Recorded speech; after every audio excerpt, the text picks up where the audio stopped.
السلام علیکم ورحمۃ اللہ وبرکاتہ۔ آئیے دوستو، آج پھر میں حاضر ہوں آج کے سبق تختی نمبر 19 کے ساتھ۔ نورانی قاعدہ کا سبق تختی نمبر 19، مد کا بیان۔ تو آج کا یہ سبق بھی بہت مزیدار اور بہت انٹرسٹنگ ہے، اور میں آپ کو اس پورے قاعدے کو بہت ڈیٹیل میں بتانے والا ہوں، اور بہت آسانی سے آپ کو یہ سمجھ میں آ جائے گا، اور آپ جان جائیں گے کہ حروف مدہ میں اور مدہ میں کیا فرق ہے، اور اس کو پڑھنے میں کتنا مزہ آتا ہے اور کتنا اچھا لگتا ہے۔ اس کا علاوہ ہجے بھی بتاؤں گا، اس کی باریکی بھی بتاؤں گا، تو آپ جڑے رہیے، پوری ویڈیو کو اچھی طرح سے دیکھیے تاکہ آپ کو سمجھ میں آ جائے اور کچھ بھی مس نہ ہو، کوئی بھی دقت نہیں ہو۔ تو آئیے شروع کرتے ہیں۔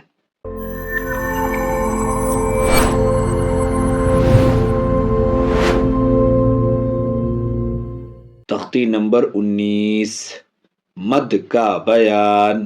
مد کا بیان۔ اس سے پہلے آپ کو یاد ہوگا پیارے بچوں، میں نے پڑھایا تھا حروف مدہ اور کھڑا زبر خریزے الٹا پیش حروف مدہ ہی میں، جس کو کھینچ کے پڑھتے تھے، اور اس کو کیا کرتے تھے، تھوڑا کھینچتے تھے۔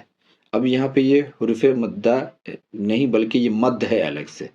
حروف مدہ کو آپ پہچانتے تھے، الف یا واو جو بتایا گیا تھا، اور مدہ کیا ہے، مدہ کو سمبل سے پہچانتے، یہ سمبل ہے مدہ کا، دیکھیے یہ پہچان، یہ اس کا نام مد ہے، اس کا نام مد ہے، یہ مد ہے۔ اس کو چھوٹی مد بولتے ہیں، اس کو یہ بڑی مد بولتے ہیں، اس کو چھوٹی مد بولتے ہیں، ٹھیک ہے۔ یہ ہو گیا مد، تو اس کو اچھی طرح سے پہچانیں گے اور پھر اس کو اچھی طرح سے پڑھیں گے۔ مد کب ہوتا ہے، کیسے ہوتا ہے، اس کا یہاں قاعدہ لکھا ہوا ہے بہت ڈیٹیل میں آپ کو بتانے لگا ہوں، سمجھانے لگا ہوں۔ اس قاعدے کو آپ اچھی طرح سے سمجھ لیجئے، اور پھر آگے جب آپ پڑھیں گے نا تو یہ بہت ایزی ہو جائے گا، کچھ بھی مشکل آپ کے لیے نہیں ہوگا پڑھنا، یہ آپ آسانی سے پڑھ لیں گے۔ تو دیکھیے پڑھیے، پہلے جو مد ہے، مد کا بیان، یہ کیا چیز ہے، یہ نیچے والی لائن دیکھیے یہاں جو لکھی ہے، اس لائن کو دیکھیے، آپ کو یہ بات سمجھ میں آ جائے گی۔ کہتے ہیں ایک الف سے زائد کھینچ کر پڑھنے کو مد کہتے ہیں۔ جیسے ایک الف کا حروف مدہ ہے، یہ تو آپ کو معلوم ہے پڑھنا، تو ایک الف جتنا کھینچتے تھے اس سے زیادہ جو کھینچتے ہیں اس کو مد کہتے ہیں۔ اب مد کرنے کے الگ الگ جو ہے طریقے ہیں، الگ الگ اس کے قاعدے ہیں، یہ تمام باتیں، تمام چیزیں اب یہاں لکھی ہوئی ہے، میں آپ کو پڑھ کر کے بتا رہا ہوں اور سمجھا رہا ہوں، اچھی طرح سے آپ دیکھیے اور سمجھیے۔ دیکھیے تختی نمبر 19، مد کا بیان۔ مد کیا چیز ہے، ایک الف سے زائد کھینچ کر پڑھنے کو مد کہتے ہیں۔ اب مد کے بھی 3 قاعدے ہیں، 1 2 3۔ قاعدہ نمبر 1 دیکھ لیے، حروف مدہ۔ حروف مدہ یعنی الف یا واو، اچھی طرح سمجھیے، حروف مدہ کی جب بات ہوگی تو الف یا واو اسی کو حروف مدہ کہیں گے۔ حروف مدہ کے بعد حمزہ اسی کلمے میں ہو تو مد متصل، مد متصل ہوگا۔ مد متصل کو مد واجب بھی کہتے ہیں۔ مد واجب کا معنی وہ اہم مد ہوگا، اہم مد، یہ بتا رہی ہے۔ تو قاعدہ کیا ہے، حروف مدہ کے بعد یعنی الف یا واو کے بعد حمزہ اسی کلمے میں ہو۔ یہ بات میں آپ کو را کے قاعدے میں بتا چکا ہوں، جب را کو پورا باریک کرنے کا پڑھایا تھا تب، کہ اسی ورڈ کا کیا مطلب ہوتا ہے، کہ ایک ہی ورڈ کے اندر ہو، یعنی وہ ورڈ وہ مطلب مکمل سنٹینس نہیں ہو، یا دو الگ الگ ورڈ مل کے ایک ورڈ نہیں بنے ہو، بلکہ ایک ہی ورڈ کے اندر وہ آ جائے حروف مدہ کے بعد، الف یا واو کے بعد، تو وہ پھر مد متصل اس کا نام ہوگا، ہے نا۔ اور اس کو مد لازم بھی کہتے ہیں، مد لازم نہیں، معاف کیجیے گا، مد واجب کہتے ہیں، جس کا معنی اہم کے بھی ہے، اس کو اہم مد بھی کہتے ہیں، اور اس کو زیادہ کھینچ کر کے پڑھتے ہیں۔ کیوں چھوٹے سے زیادہ کھینچتے ہیں، یہ بھی میں آگے بتا رہا ہوں، دکھلا رہا ہوں۔ تو نمبر 1 میں یہ حروف مدہ کے بعد حمزہ اسی کلمے میں ہو تو مد متصل ہوگا۔ یہ جو مد متصل نمبر 1 والی لائن ہے، مد متصل، اس لیے دیکھیے اس کو بہت ایک ایک لائن خالی اگزامپل دے کے سمجھا دیا کہ یہ بہت ایزی ہے، یہ کوئی زیادہ مشکل نہیں ہے کہ جس کے لیے آپ کو پورا اسے سب اور پیچھے کے سبق کی طرح ایک ایک سبق دینا پڑے۔ اس لیے دیکھیے ایک ایک لائن صرف دیا کہ آپ سمجھ لیں گے، ٹھیک۔ تو قاعدہ نمبر 1 کو یاد کیجئے، حروف مدہ کے بعد حمزہ اسی کلمے میں ہو تو مد متصل ہوگا۔ مد متصل کو مد واجب بھی کہتے ہیں، جس کا معنی اہم کے ہیں۔ نمبر 2 پہ آ جاتے ہیں اب، قاعدہ نمبر 2، حروف مدہ کے بعد اگر حمزہ دوسرے کلمے میں ہو، اسی کلمے میں نہیں ہو، دوسرے کلمے میں ہو، یہ ابھی یہاں دیکھیں گے مد منفصل، یہاں اس کو پڑھیں گے تو سمجھائیں گے آپ کو۔ حروف مدہ کے بعد حمزہ اگر دوسرے کلمے میں ہو تو مد منفصل ہوگا. مد منفصل اس کو مد جائز بولتے ہیں، یعنی اس کو کھینچیں گے. اسی کو دیہاتی بھاشا میں چھوٹی مد بولتے ہیں، ہے نا. اپنے عام نارمل بھاشا میں چھوٹی مد بولتے ہیں عام طور سے، اس کو بڑی مد بولتے ہیں، اس کو چھوٹی مد بولتے ہیں. یہ ہو گیا قاعدہ نمبر 2. ایک پہلا کیا ہے؟ حروف مدہ کے بعد حمزہ اسی ورڈ میں ہو، اسی کلمے میں ہو. قاعدہ نمبر 2 میں کیا ہے کہ حروف مدہ کے بعد حمزہ تو ہو لیکن اس ورڈ اس کلمے میں نہیں، دوسرے میں ہو. جیسے دیکھیے یہ ہے فی، یہ ایک الگ ورڈ ہے، اور امرینا الگ ورڈ ہے. تو یہاں فی کے بعد تو حمزہ ہے لیکن یہ دونوں الگ الگ ورڈ مل کے ایک بنا ہے، یہ ایک ہی نہیں ہے. اور یہاں دیکھیے حروف مدہ ہے، الف، الف کا حمزہ ہے، تو یہ یہاں سے یہاں تک ایک ورڈ ہے. ان دونوں کے اپنی ایک ہی میننگ ہے. یہاں دو ملے ہیں، دو مل کے بنے ہیں، اس کے الگ میننگ ہے، اور دونوں کے اپنے الگ الگ میننگ بھی ہے. یہ فرق ہے، اس کو کہتے ہیں کلمہ اور ورڈ. اب قاعدہ نمبر 3 دیکھ لیتے ہیں. یہ تو بہت ہی ایزی ہے. حروف مدہ کے بعد والے حرف پر اگر جزم یا تشدید ہو تو مد لازم ہوگا. حروف مدہ کے بعد والے حرف پر اگر جزم یا تشدید ہو تو مد لازم ہوگا. مد متصل اور مد لازم ان دونوں کو برابر کھینچتے ہیں. دیکھیں دونوں کی مد بھی برابر لگی ہوئی ہے، اور اس کے بعد منفصل کو یہ اس سے کم کھینچتے ہیں. اس کو کہتے ہیں کہ 3 الف کے برابر کھینچیں گے، ہے نا. اس کو 2 الف کے برابر کھینچتے ہیں. یہ دھیان رکھنا ہے. اس کو 3 الف 4 الف کے برابر کھینچ سکتے ہیں اور کھینچتے ہیں، یہ مد ہے. اب اس کو پڑھ کر کے دیکھتے ہیں. اس کا ہجے بھی میں ایک بار بتاؤں گا، پھر رواں ہی بتاؤں گا. دیکھیے مد متصل یعنی حروف مدہ کے بعد حمزہ اسی کلمے میں. جیم الف زبر جا، حمزہ زبر جا. اب اگر یہاں پہ حمزہ کی جگہ کوئی اور لفظ اگر آ جاتا تو پھر یہ مد نہ ہوتا، پھر صرف یہ ایک حرف مدہ ہی رہ جاتا. لیکن یہ حرف مدہ حمزہ ہے اس لیے اس کو مد بولیں گے. اب اس کے ہجے کرنے میں ایک دو بات یاد رکھیے. ایک تو ایک ہجے کرنے کا طریقہ یہ ہے کہ آپ اسی طریقے سے ہجے کریں جو میں بتا رہا ہوں. جیم الف زبر جا، اوپر بڑی مد جا، حمزہ زبر جا. ایک یہ ہے کہ لوگ کچھ اس طریقے سے بھی ہجے کرتے اور کراتے ہیں. اگر ویسے آپ کو ایزی لگتا ہے اور ویسے یاد کرا لیتے ہیں تو ویسے بھی کر سکتے ہیں. اصل چیز ہے سمجھ لینا اور یاد کر لینا. کیسے کون سا میتھڈ چلتا ہے یہ زیادہ امپورٹنٹ نہیں ہے. امپورٹنٹ یہ ہے کہ آپ نے سمجھ کیسے لیا اور یاد کیسے کر لیا. تو وہ کیسے کراتے ہیں؟ وہ بولتے ہیں جیم الف مد زبر جا، حمزہ زبر جا.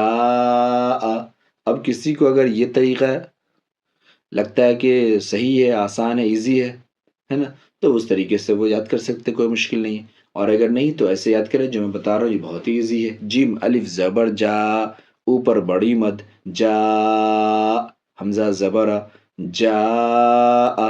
اب ایک چیز اور یہاں پہ یاد رکھیے، ہجے جب کرتے ہیں، جب پڑھتے ہیں تو حرف مد جس پہلے والے حرف کے ساتھ ہو اس پورے حرف کو کھینچ کر کے مدہ بناتے ہیں. بہت سے شروعات میں بچے کو دیکھتا ہوں یا ابھی بچے کو قرآن پڑھتے ہیں لیکن وہ کرتے کیا ہیں کہ جو حرف پہلے ہوتا ہے اس کو الگ بولتے ہیں اور الف کو اردو کے مد کی طرح الگ سے مد کرتے ہیں. یعنی وہ بولیں گے جا، جا، یہ اس طریقے سے بولتے ہیں، اس کو الگ مدہ بناتے ہیں. تو یہ سمجھنے میں غلطی ہوئی ہے، اس لیے ایسا غلطی کرتے ہیں. اس کو سمجھنا یہ جیم کے ساتھ یہ مدہ ہے تو جیم ہی کو پورا کھینچیں گے. جیم الف زبر جا، حمزہ زبر جا. آگے دیکھیے سین یا زیر سی، اوپر بڑی مد کھینچ کے سی، حمزہ تا زبرت سی ات. اب یہاں دیکھیے یا حروف مدہ، یا ساکن سے پہلے زیر اس لیے یا حروف مدہ، یا حروف مدہ کے بعد حمزہ، حمزہ اسی کلمے میں اس لیے یہ بھی مد متصل بڑی مد کھینچ کے بولیں گے. سین یا زیر سی، حمزہ تا زبرت سی ات. سین و پیش سو، اوپر بڑی مد سو، حمزہ پیش او سو، سو. ٹھیک. واو مدہ، واو ساکن سے پہلے پیش اس لیے واو مدہ، تو سین کو ہی واو کے ساتھ کھینچیں گے سو. اس کو بھی میں دیکھا بچے پڑھ رہے تھے سواو سواو، یعنی اس کو یہ لگ رہا تھا کہ واو میں مد ہے تو واو کو الگ کھینچیں گے مد کے ساتھ. وہ اردو کی طرح سمجھتے ہیں، یہ غلط ہے. اس کو اچھی طرح سے سمجھیں. وہ جوانی تو یاد کر لیتے لیکن سمجھنے میں غلطی ہوتی ہے. ٹھیک. تو یہ ہو گیا مد متصل. کیا؟ جا